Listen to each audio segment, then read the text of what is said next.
Speak now to Charlie Wells. He's a reporter and editor at the Wall Street Journal in London. Charlie, good to speak to you. So Donald Trump pulls out. How's that going to affect his campaign?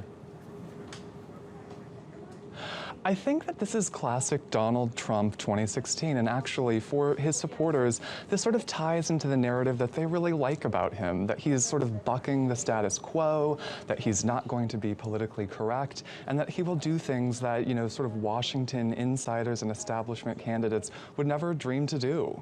But the fascinating thing about this is that he's bucking the trend with the conservative Fox News channel. He's taking on a pretty big old bear in that. Is he going to come out on top? That's right. I mean, it's really interesting. I think Fox News, of course, it is one of the largest cable news networks in the United States. It's considered by many to be more conservative than a lot of the other networks. And yet a lot of Trump supporters see Fox News as too mainstream.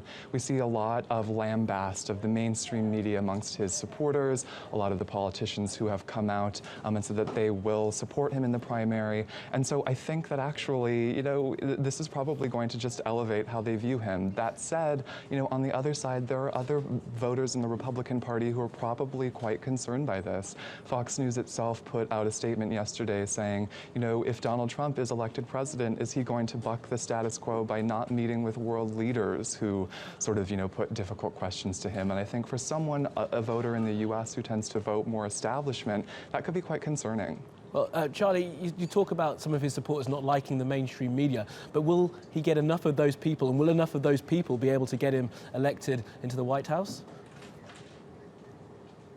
I think that really remains to be seen. I mean, there are just a few days before the Iowa caucuses begin on Monday, and I think that that is when we'll really start to see if he really can marshal this sort of, outside the beltway group of supporters. But I think a really important point that I want to make here is that, Donald Trump is sort of saying that this is sort of, a move that is risky, that he's sort of not afraid to back out. But we really shouldn't forget that other candidates have backed out of debates in the past. So in 1980, actually at a similar moment in the campaign, Ronald Reagan bowed out of a debate in Iowa, and in 2000, George W. Bush actually didn't take part in a number of debates as well.